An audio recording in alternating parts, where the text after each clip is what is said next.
Salut à toutes et à tous, Miguel Quintana à Tokyo. Vous n'avez pas l'habitude de me voir parler face caméra. Je suis plutôt du genre à écrire des articles que vous avez peut-être eu l'occasion de lire. La raison pour laquelle je suis là aujourd'hui, c'est pour faire un test d'abord. Pas une chronique du confinement à la Pierre-Emmanuel Barré, je ne suis pas sûr que j'arrive à être aussi drôle que lui. Mais plutôt que de rédiger et puis être limité par le nombre de caractères sur les posts de LinkedIn, de vous parler librement et je l'avoue sans notes. Donc mes excuses par avance si je me plante. Je suis revenu de Genève il y a 10 jours, Genève où j'ai connu le confinement, un confinement un petit peu plus léger que pour ceux parmi vous qui sont en France, mais la nécessité absolue de protéger les personnes, notamment en ce qui me concerne, mes parents, qui sont déjà d'un certain âge. Et donc, revenu de justesse à Tokyo, avec un de ces vols assurés par Air France, pour rapatrier notamment des citoyens japonais qui revenaient d'Europe. Beaucoup d'entre eux dans l'avion venaient de Londres. Je suis revenu donc il y a 10 jours. Et ce que j'ai vu ici à Tokyo était proprement hallucinant. J'ai pu filmer mercredi dernier, c'était l'objet d'un de mes précédents posts, quelques scènes, notamment au parc Yoyogi, où des centaines, voire des milliers de personnes faisaient des grands pique-niques bien arrosés, qu'on appelle hanami au Japon, pour profiter du printemps et des cerisiers en fleurs, comme celui que vous voyez derrière moi, bon, qui est un petit peu rikiki, mais ça vous donne une idée. Les pétales de cerisier qui tombent dans le vent avec une bouteille de saké et des potes avec qui se marrer, c'est un sport national ici, mais bon, toujours est-il que, voilà, vu la situation dans le reste du monde, c'était un petit peu hallucinant de voir ces foules. Pareil à Harajuku, un quartier qui est très populaire chez les plus jeunes, les jeunes adolescents notamment. Il y avait une rivière de gens, et là c'était aussi des centaines, des milliers de personnes qui se passaient les unes à côté des autres, avec ou sans masque. Le croisement de Shibuya aussi, connu mondialement grâce notamment au film Lost in Translation. Bref, j'ai vu tout ça et je me suis dit il faut absolument que je filme et que je montre un petit peu aux gens ailleurs comment ça se passe à Tokyo. On a eu les chiffres hier, dimanche, les derniers chiffres sur les nouveaux cas de contamination. Alors maintenant, c'est assez facile de faire un petit calcul sur la semaine qui s'est écoulée. Entre dimanche, il y a une semaine, et hier, le nombre de cas à Tokyo a plus que triplé. On reste dans les 430 cas, si ma mémoire est bonne. Donc au niveau international, un chiffre très bas. Mais on commence à voir ce que vous avez pu voir dans vos pays respectifs, c'est-à-dire une courbe qui prend l'ascenseur de manière fulgurante. On va voir ce que donne la suite, mais j'ai été très étonné par le ton qui était jusqu'à il y a peu assez léger de la part des autorités.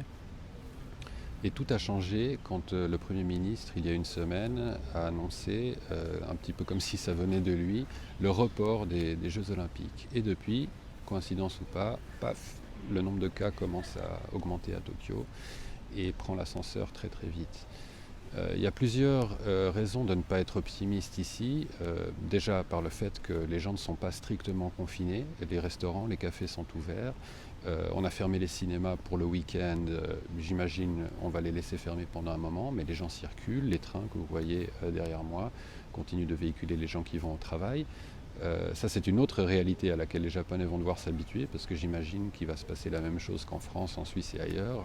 On vous dit d'un côté restez chez vous, de l'autre continuez à aller au travail, c'est important, parce que voilà, on ne peut pas se permettre un effondrement économique. Tokyo, il faut s'imaginer que c'est plus de 10 millions d'habitants et que la ville est comme un énorme poumon. Vous avez des centaines de milliers de personnes qui viennent le matin pour aller au travail et ensuite qui repartent. Et puis c'est aussi le cœur du Japon. Toutes les liaisons ferroviaires de Shinkansen permettent encore aux gens actuellement de partir de la capitale et puis de traverser le Japon en juste quelques heures. Ce serait donc pas étonnant que ce qu'on commence à voir à Tokyo, qui est maintenant l'épicentre de l'épidémie au Japon, eh bien, c'est que les chiffres commencent à grimper un peu partout ailleurs. Beaucoup d'entre vous m'ont demandé, mais comment ça se fait qu'il y a si peu de cas au Japon ?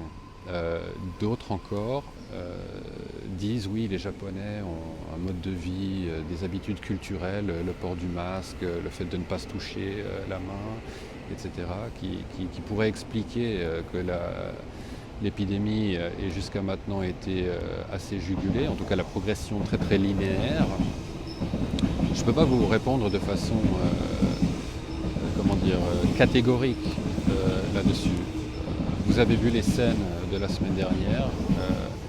Avec les instructions qu'on nous donne dans nos pays européens, c'est très facile d'imaginer que l'épidémie progresse très rapidement dans des groupes de gens qui partagent des chips, des bouteilles d'alcool. Les jeunes continuent à sortir en boîte jusqu'à il y a juste quelques jours.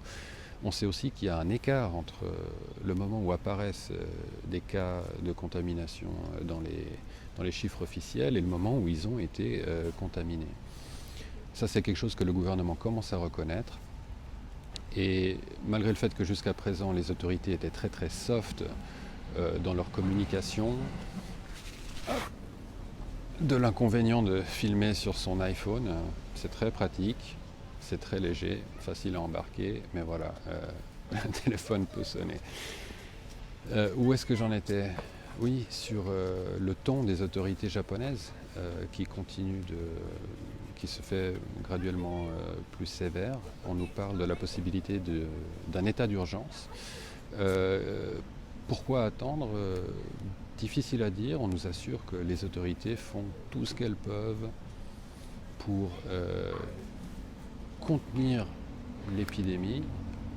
C'est un peu difficile de croire au fait qu'elles aient réussi à contenir quoi que ce soit pour l'instant. Bien au contraire. Mais voilà, il se peut qu'on se retrouve ici à Tokyo dans une situation similaire à la vôtre. Et j'espère continuer à vous tenir au courant sur le sujet. D'ici là, eh bien, je pense à vous tous, en France, en Suisse et ailleurs, confinés chez vous ou qui devez quand même aller au travail. Je vous souhaite bon courage et pensons, enfin ça c'est ma philosophie personnelle, mais pensons à nos grands-parents, arrière-grands-parents et ce qu'ils ont vécu eux pendant la Seconde Guerre mondiale notamment, ou plus tôt. J'ai appris de mon père que mon grand-père paternel avait été envoyé dans la campagne argentine, il était médecin, pour s'occuper de la lutte contre la grippe espagnole et que c'est comme ça qu'il a rencontré ma grand-mère et donc que mon père est né et que moi je suis donc indirectement le produit de la grippe espagnole. Je suis sûr que dans vos familles aussi, il doit y avoir pas mal d'histoires de ce type-là. Dans toute situation de crise, bien, on peut espérer qu'il se passe aussi des choses positives et c'est tout ce que je vous souhaite pour la suite. À très bientôt, j'espère.